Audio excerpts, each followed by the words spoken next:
Oleh karena itu Bapak Ibu, kita sama-sama merasakan iyyaka na'budu wa iyyaka nasta'in. Al-Imam Ibnul Qayyim rahimahullah, sebabnya firman ini iyyaka na'budu wa iyyaka nasta'in, dia membuat buku 4 jilid. Satu buku lebih dari 300 halaman. Hanya gara-gara iyyaka na'budu wa iyyaka nasta'in. Jadi yang semestinya kita merasakan saat kita salat, kalau boleh stop. Apalagi lagi salat sunnah, lagi salat malam, begitu anda membaca iyyaka na'budu wa iyyaka nasta'in, stop dulu. Sampai anda merasa tersentuh hati. Ini hati harus bergerak. Allah sudah menggambarkan kalau Quran turun di atas gunung, hancur. Mana yang lebih kuat dan kasar, gunung atau daging manusia, hati manusia? Jelas lebih kuat dan keras gunung. Tapi bisa gunung itu hancur karena Al-Quran. Hati kita masa tidak bisa rasa. Kalau bisa kencang, bukan hanya kalbu kita yang malah seluruh tubuh badan kita berkencang saat mendengar kalamullah. Jadi pas anda baca iyyaka na'budu, hanya kepada engkau ya Allah kami beribadah, ini murni ikhlas.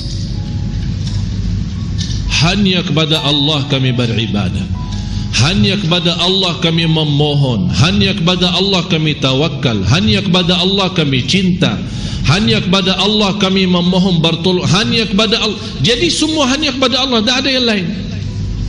Urusan dunia pun hanya kepada Allah. Ada masalah dalam rumah tangga kita, urusannya sama Allah. Apapun hanya kepada Allah. Jadi terwujud iyyaka na'budu dalam segala hal. Jangan anda memahami singkatnya ibadah adalah ibadah itu gerakan salat, baca Quran. Tidak. Dunia pun bisa jadi ibadah kalau kita berserah diri kepada Allah saat urusan dunia. Jadi tidak boleh kita merasa, oh saya pintar, saya cerdas, saya punya kelebihan, bisa menjadi orang kaya karena tenaga dan usaha. Tidak. Tapi karena taufik Allah.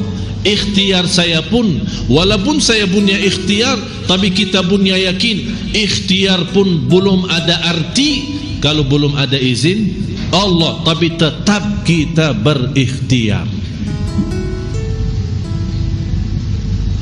Begitu kita merasa iyyaka na'budu wa iyyaka nasta'in, sudah merasa connect batin, sudah hatinya merasa hanya kepada engkau ya Allah kami beribadah.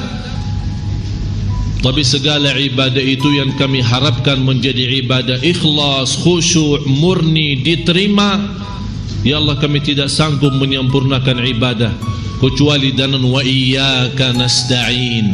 Wa iyyaka nasta'in maksudnya, dan hanya kepada engkau ya Allah kami memohon pertolongan. Pertolongan untuk apa? Untuk dunia, pertolongan untuk urusan anak, pertolongan untuk urusan usaha, urusan rumah, urusan bukan. Tapi wa iyyaka nasta'in, supaya ini wa iyyaka na'budu itu jadi sempurna. Supaya iyyaka na'budu jadi sempurna, ya Allah tolonglah kami supaya ibadah ikhlas, dunia lancar, ibadah diterima sempurna. Karena kami bukan pertolonganmu ya Allah, ibadah pun aja kacau. Ya mohon maaf, ibadah kita masih belum apa-apa.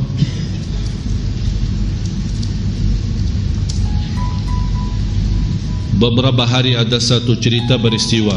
Saya telefon ke guru saya, silaturahim.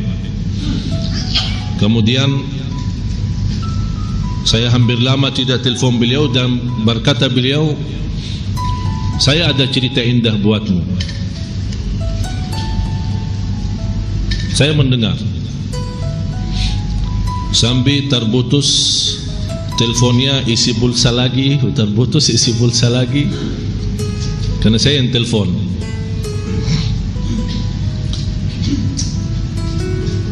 Beliau menceritakan dan menunjukkan apa yang saya sampaikan ini, iyyaka na'budu wa iyyaka nasta'in. Begitu setiap saya membaca Al-Fatihah di luar salat maupun di dalam salat, saya betul-betul merasakan iyyaka na'budu wa iyyaka nasta'in membuat saya berhenti. Sambil ulama berkata, barang siapa yang memahami iyyaka na'budu wa iyyaka nasta'in, dia mampu memahami Al-Fatihah. Barang siapa yang mampu memahami rahasia Al-Fatihah, dia akan mampu memahami segala isi Al-Quran. Semua isi Al-Quran kembali kepada Al-Fatihah. Semua isi Al-Fatihah sumbernya iyyaka na'budu wa iyyaka nasta'in. Jadi kuncinya di situ. Jadi kita betul-betul sudah berserah diri hanya kepada Engkau ya Allah, ibadah, ikhlas, berjuangan semua, hidup mati karenamu ya Allah, wa iyyaka nasta'in. Habis itu sudah betul-betul kita meyakini segalanya milik Allah dan kita hamba Allah, baru kita minta petunjuk. Ihdinas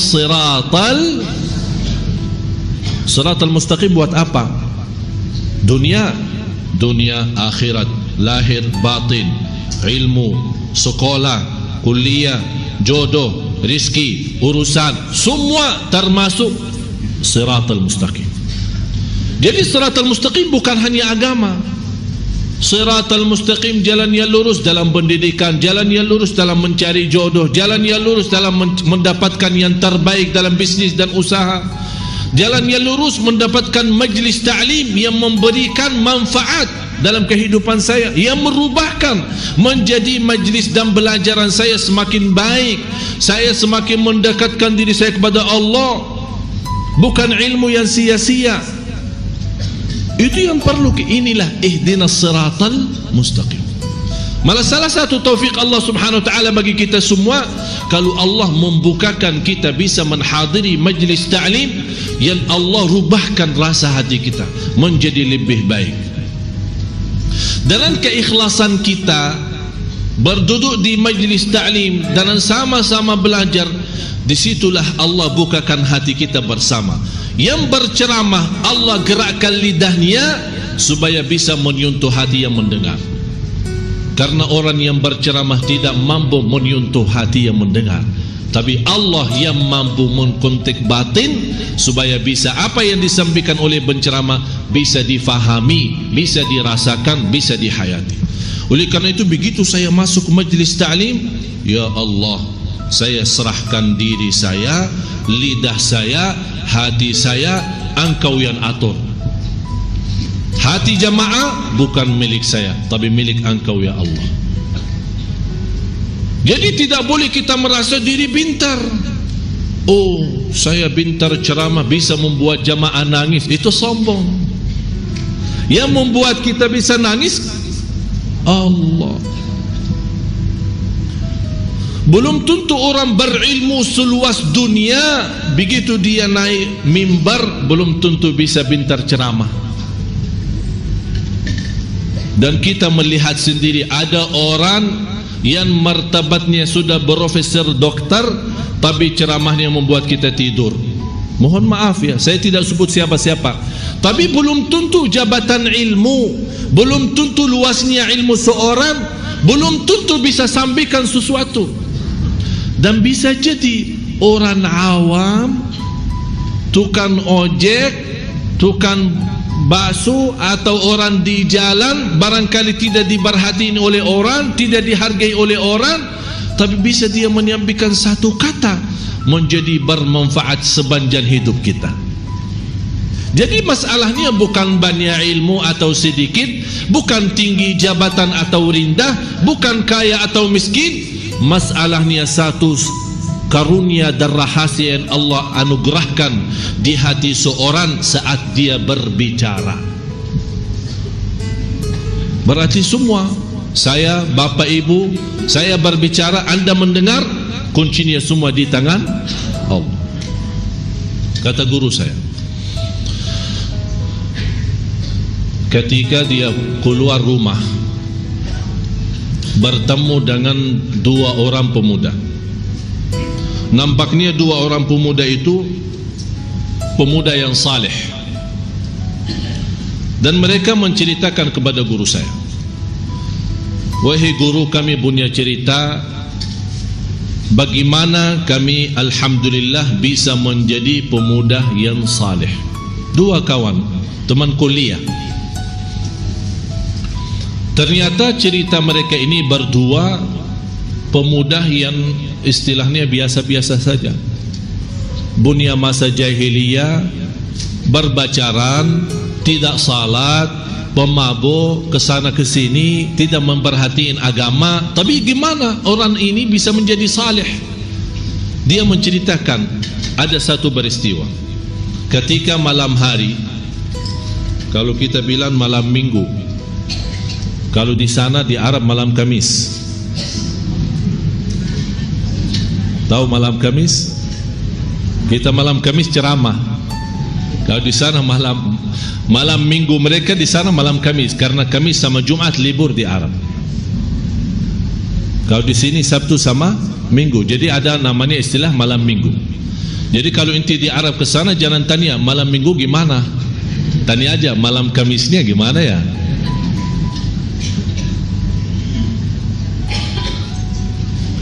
Jadi mereka ketika habis berhiburan, bersenang-senang bersama temannya, masing-masing sama bacarannya, mendekati subuh pulang, pisah. Dalam perjalanan dua anak muda ini, karena mereka sebagai anak kuliah tinggal sama, mereka berdua pulang. Dalam perjalanan melihat sebuah mobil. Di dalam mobil itu ada seorang ibu sudah tua. Mobil itu parkirannya di sebelah rumah sakit. Yang menarik perhatian dua anak muda ini, suara teriakan ibu itu.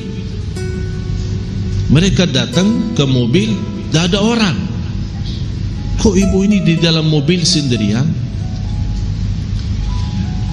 Begitu mereka mendekati, melihat ibu sepertinya dalam keadaan krisis, sakratul maut. Langsung sebagai pemuda, walaupun namanya masa jahiliyah, berlakunya macam-macam, tapi masih namanya muslim. Dia ingat, oh kalau kita dalam agama Islam, orang lagi krisis, mau mati, mau meninggal dunia, diajarin kalimat thayyibah, syahadat. Ayo ibu, asyhadu. Ibu itu ikut, asyhadu alla ilaha illallah, sampai dia menaikkan jarinya. Wa asyhadu anna muhammadan rasulullah. Habis kalimat syahadat, meninggal dunia. Tiba-tiba datang anaknya dari ruang rumah sakit, melihat ibunya meninggal, nangis. Ternyata anak itu baru saja mengeluarkan ibunya, karena dari sisi medis dokter sudah angkat tangan, rencana mau antar ke rumah, mau rawat di rumah. Begitu melihat ibunya meninggal dunia, nangis dan dia berteriak, ibu. Niat baik dua pemuda ini, mereka menyampaikan, jangan nangis dong, jangan sedih. Ibumu alhamdulillah husnul khatimah, baru saja mengucapkan kalimat syahadat, malah tambah marah dan nangis. Kalian berbuat apa? Kamu belum tahu ibu saya siapa? Ibu saya orang Katolik.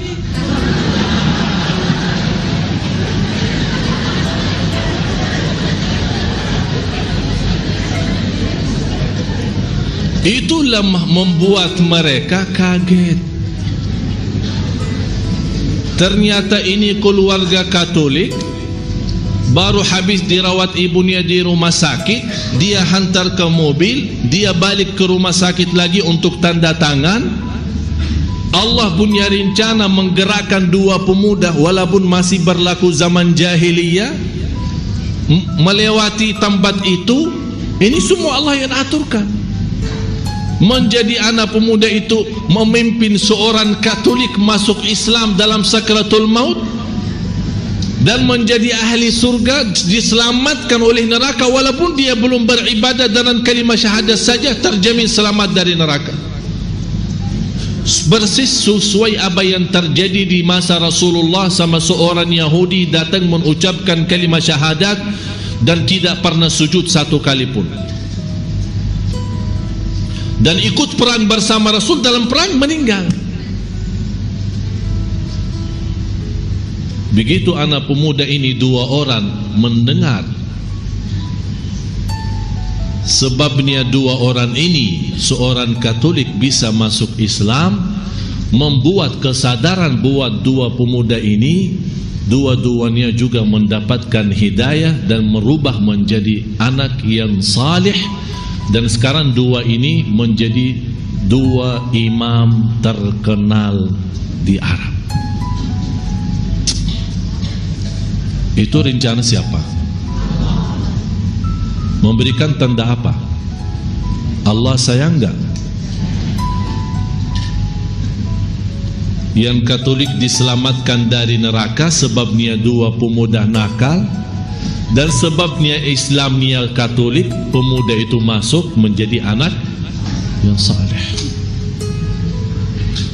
Prosesnya hanya dalam waktu tidak sampai barangkali 1 menit atau 2 menit, tapi Allah merubahkan keselamatan 3 orang. Begitu dahsyatnya Allah.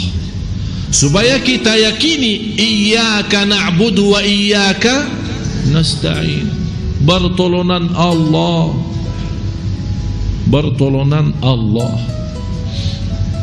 Itulah salah satu pertolongan Allah yang kita minta maupun tidak pernah minta. Kira-kira seorang ibu itu pernah berdoa, ya Allah kasih saya hidayah kepada Islam? Atau ya Allah kalau saya mau krisis pas lagi di dalam mobil atau habis keluar dari rumah sakit, tolong bertemukan dengan orang Islam supaya mengajak saya masuk Islam? Tidak pernah terbayang peristiwa ini. Tapi begitu dahsyatnya Allah Subhanahu wa ta'ala. Ini yang membuat kita Bapak Ibu sadari, Allah Maha baik, Allah Maha kasih sayang. Percaya aturan Allah yang terbaik, sistem Allah yang terbaik. Qul nahbitu minha jami'a fa imma ya'tiyannakum minni huda. Waktu Allah menurunkan Nabi Adam alaihissalam serta istrinya semuanya keluar dari surga, dan Allah mengingatkan kembali ke bumi melihat peristiwa yang begitu penuh dengan ujian dan cobaan, dan ingat satu hal, akan datang kepada kalian petunjukku, fa imma ya'tiyannakum minni huda, akan datang kepada kalian petunjukku, faman tabi'a hudaya, barang siapa yang mengikuti petunjukku, fala khaufun alaihim wala hum yahzanun.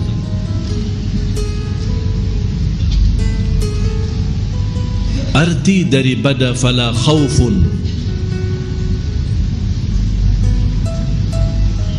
jangan takut, betul? Wala yahzanun, jangan sedih. Pertanyaan saya, yang biasa kita takuti apa? Hah? Yang sudah lalu atau yang akan datang? Selalu kita takut masa depan. Itulah indahnya Al-Quran. Kenapa Allah mendahulukan fala khaufun daripada walahum yahzanun? Barang siapa yang mengikuti petunjukku, jangan takut, jangan sedih. Selama anda mengikuti petunjukku berarti akan menuju kepada akhirat. Yang biasa membuat manusia takut akhirat apa? Takut dihukum Allah, takut disiksa di neraka, takut dihisab dan hisab yang susah. Allah tenangkan, selama anda mengikuti petunjukku, jangan takut ke depan. Masa depan jangan takut. Urusan Allah selesai, beres, aman. Itu namanya Allah memberikan asuransi aman masa depan. Tapi ya Allah, anak saya, urusan yang lalu, rumah yang saya tinggalin, harta, apa? Pasti akan merasa sedih. Kata Allah, walahum yahzanun, kami uruskan juga. Jadi depan belakang jangan fikirin. Yang penting anda pusatkan fikirannya, faman tabi'a hudaya, barang siapa mengikuti petunjukku tidak akan takut masa depan dan tidak akan sedih masa yang sudah lalu. Di surat Taha, faman ittaba'a hudaya fala yadhillu wala yashqa, barang siapa yang mengikuti petunjukku tidak akan tersesat di dunia dan tidak akan celaka di. Jadi satu ayat menamankan urusan akhirat kan? Fala khaufun, ini urusan akhirat, urusan depan. Di ayat ini surat Taha, Allah menamankan soal urusan dunia. Jadi dalam bahasa lain, kalau yang masih mengutamakan dunia, Allah sudah amankan, fala yadhillu wala yashqa. Yang masih mengutamakan akhirat, Allah juga di ayat yang lain menamankan, fala khaufun alaihim wala hum yahzanun. Kalau Allah berkata fala yadhillu wala yashqa, atau Allah berfirman fala khaufun alaihim wala hum yahzanun, percaya enggak? Percaya enggak Bapak Ibu? Kok kebenarannya Quran ini ya? Percaya enggak? Tapi kenapa yang kita lihat banyak manusia tidak percaya? Karena kepercayaan bukan sebuah kata yang dikeraskan suaranya seperti baru saja Bapak Ibu percaya.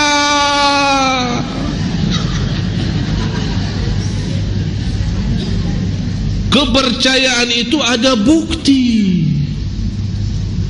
Buktinya apa? Faman tabi'a hudaya, barang siapa yang mengikuti petunjukku. Jadi tanda besar kepercayaan kita tidak perlu teriak,